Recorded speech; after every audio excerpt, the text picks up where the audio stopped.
भगवान श्री कृष्ण कहते हैं, मैं प्रत्येक जीव के हृदय में परमात्मा स्वरूप स्थित हूँ।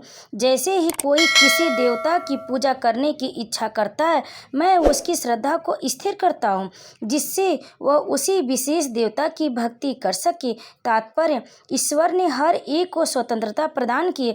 अतः यदि कोई पुरुष भौतिक भोग करने का इच्छुक है और इसके लिए देवताओं से सुविधाएं चाहता है, तो प्रत्येक हृदय में परमात्मा स्वरूप स्थित भगवान उसके मनोभावों को जानकर ऐसी सुविधाएं प्रदान करते हैं।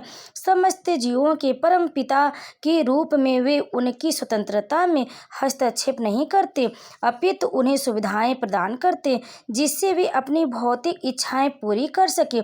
कुछ लोग यह प्रश्न कर सकते हैं कि सर्वशक्तिमान ईश्वर जीवों को ऐसी सुविधाएं प्रदान करके उन्हें माया के पास में गिरने ही क्यों देते हैं।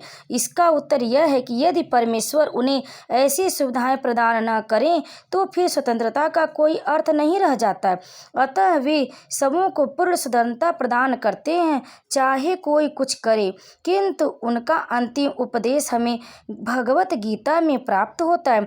मनुष्य को चाहिए कि अन्य सारे कार्यों को त्याग कर उनकी शरण में आए, इससे मनुष्य सुखी रहेगा। जय श्री कृष्ण। भक्तों, आज हम सुन रहे हैं भागवत गीता का 7वां अध्याय, जिसके सुनने से ही पितृ को मोक्ष की प्राप्ति होती है। तो भक्तों, इस अध्याय को आगे भी सुने। श्रीमद् भागवत गीता के पूरे पाठ का अध्याय आप नहीं पढ़ सकते तो आप हमारे चैनल पर इस अध्याय को अंत तक सुन के अपने पितरों को मोक्ष दिला सकते। तो चलिए सुनते हैं आगे का अध्याय। जीव आत्मा तथा देवता दोनों ही परमेश्वर की इच्छा के अधीन है। अतः जीवात्मा न तो स्वेच्छा से किसी देवता की पूजा कर सकता, न ही देवता परमेश्वर की इच्छा के विरुद्ध कोई वर दे सकते। जैसे कि कहावत है, ईश्वर की इच्छा के बिना एक पत्ती भी नहीं हिलती। सामान्यतः जो लोग इस संसार से पीड़ित है वे देवताओं के पास जाते, क्योंकि वेदों में ऐसा करने का उपदेश है कि अमुक अमुक इच्छाओं वालों को अमुक अमुक देवताओं की शरण में जाना चाहिए। उदाहरण के लिए, एक रोगी को सूर्य देव की पूजा करने का आदर्श है। इसी प्रकार विद्या का इच्छुक सरस्वती की पूजा कर सकता है और सुंदर पत्नी चाहने वाला व्यक्ति शिव जी की पत्नी देवी उमा की पूजा कर सकता है। इस प्रकार शास्त्रों में विभिन्न देवताओं के पूजन की विधियां बताई गई हैं। चूंकि प्रत्येक जीव विशेष सुविधा चाहता है, अतः भगवान उसे विशेष देवता से उस वर को प्राप्त करने की प्रबल इच्छा की प्रेरणा देते और उसे वर प्राप्त हो जाता। किसी विशेष देवता की पूजन की विधि भी भगवान द्वारा ही नियोजित की जाती है। जीवों में वह प्रेरणा देवता नहीं दे सकते, किंतु भगवान परमात्मा है जो समस्त जीवों के हृदय में उपस्थित रहते।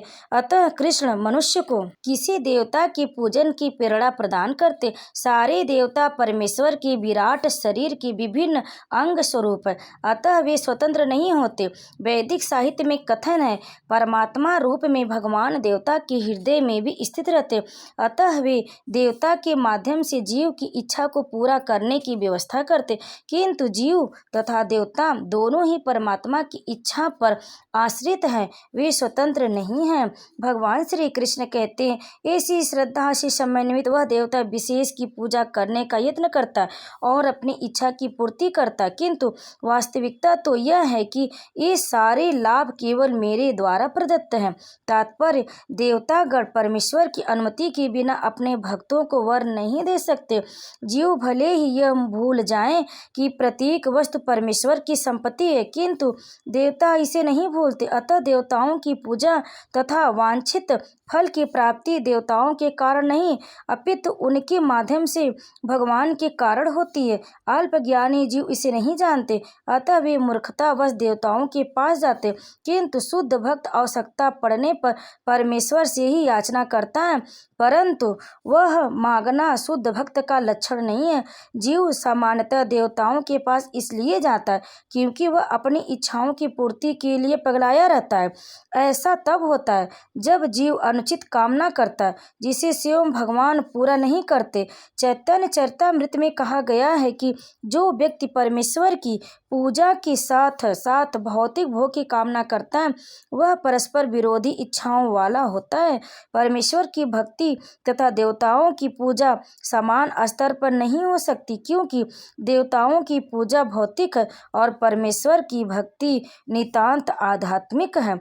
जो जीव भगवत धाम जाने का इच्छुक है, उसकी मार्ग में भौतिक इच्छाएं बाधक है। अतः भगवान के शुद्ध भक्त को भी भौतिक लाभ नहीं प्रदान किए जाते, जिनकी कामना अल्पज्ञ जीव करते रहते हैं, जिसके कारण वे परमेश्वर की भक्ति न कर देवताओं की पूजा में लगे रहते हैं। भगवान श्री कृष्ण कहते हैं, अल्प बुद्धि वाले व्यक्ति देवताओं की पूजा करते और उन्हें प्राप्त होने वाले फल सीमित तथा क्षणिक होते। देवताओं की पूजा करने वाले देव लोक को जाते हैं, किंतु मेरे भक्त अनंत मेरे परम धाम को प्राप्त होते हैं। तात्पर्य, भगवान श्री कृष्ण कहते हैं, भागवत गीता के कुछ भाष्यकार कहते हैं कि देवता की पूजा करने वाला व्यक्ति परमेश्वर के पास पहुंच सकता है, किंतु यहाँ यह स्पष्ट कहा गया है कि देवताओं के उपासक भिन्न लोक को जाते हैं, जहाँ विभिन्न देवता स्थित हैं। ठीक उसी प्रकार जिस तरह सूर्य की उपासना करने वाला सूर्य को या चंद्रमा का उपासक चंद्रमा को प्राप्त होता, इसी प्रकार यदि कोई इंद्र जैसे देवता की पूजा करना चाहता है तो उसे पूजा करने वाले उसी देवता का लोक प्राप्त होता। ऐसा नहीं कि जिस किसी भी देवता की पूजा करने से भगवान को प्राप्त किया जा सकता। यहाँ पर इसका निषेध किया गया, क्योंकि यह स्पष्ट कहा गया है कि देवताओं के उपासक भौतिक जगत के अन्य लोकों को जाते, किंतु भगवान का भक्त भगवान के ही परम धाम को जाता है। यहाँ यह प्रश्न उठाया जा सकता है कि यदि विभिन्न देवता परमेश्वर के शरीर के विभिन्न अंग, तो उन सबकी पूजा करने से एक ही जैसा फल मिलना चाहिए, किंतु देवताओं के उपासक अल्पज्ञ होते, क्योंकि वे यह नहीं जानते कि शरीर के किस अंग को भोजन दिया जाए। उनमें से कुछ इतने मूर्ख होते हैं कि वे यह दावा करते हैं कि अंग अनेक है, अतः भोजन देने के ढंग अनेक है, किंतु यह बहुत उचित नहीं है। क्या कोई कानों या आँखों से शरीर को भोजन पहुंचा सकता है?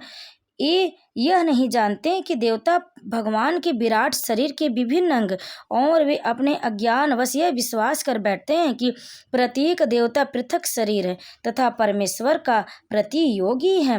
न केवल सारे देवता अपितु सामान्य जीव भी परमेश्वर के अंग अंश हैं। श्रीमद् भागवत में कहा गया है कि ब्राह्मण परमेश्वर के सिर हैं, क्षत्रिय उनकी बाहें, वैश्य उनकी कटी तथा शूद्र उनके पाँव हैं, और इन सबके अलग अलग कार्य। यदि कोई देवताओं को तथा अपने आप को परमेश्वर का अंश मानता है तो उसका ज्ञान पूर्ण है, किंतु यदि वह इसे नहीं समझता तो उसे भिन्न लोकों की प्राप्ति होती, जहाँ देवतागण निवास करते हैं। यह वह गंतव्य नहीं है जहाँ भक्तगण जाते देवताओं से प्राप्त कर नाशवान होते हैं, क्योंकि वह भौतिक जगत के भीतर सारे लोग, सारे देवता तथा उनके सारे उपासक नाशवान है। अतः इस लोक में स्पष्ट कहा गया है कि ऐसे देवताओं की उपासना से प्राप्त होने वाले सारे फल नाशवान होते। अतः ऐसी पूजा केवल अल्पज्ञों द्वारा की जाती है। चूँकि परमेश्वर की भक्ति में श्री कृष्ण भावनामृत में संलग्न व्यक्ति ज्ञान से पूर्ण दिव्य आनंदमय लोक की प्राप्ति करता, अतः उसकी तथा देवताओं के समान उपासक की उपलब्धियां पृथक पृथक होती है। परमेश्वर असीम है, उनका अनुग्रह अनंत है, उनको दया भी अनंत है, अतः परमेश्वर की अपने शुद्ध भक्तों पर कृपा भी असीम होती है। जय श्री कृष्ण। और यह अध्याय यहीं पर समाप्त होगा। इसके आगे की अध्याय आप अगले वीडियो में अवश्य सुने। तब तक आप हमारे चैनल को सब्सक्राइब जरूर करें, वीडियो को लाइक करें, शेयर करें और कमेंट में जय श्री कृष्ण अवश्य लिखें और श्रीमद् भागवत गीता के अध्याय को अवश्य सुने। तो प्रेम से बोलिए परम पिता परमेश्वर भगवान श्री कृष्ण की जय।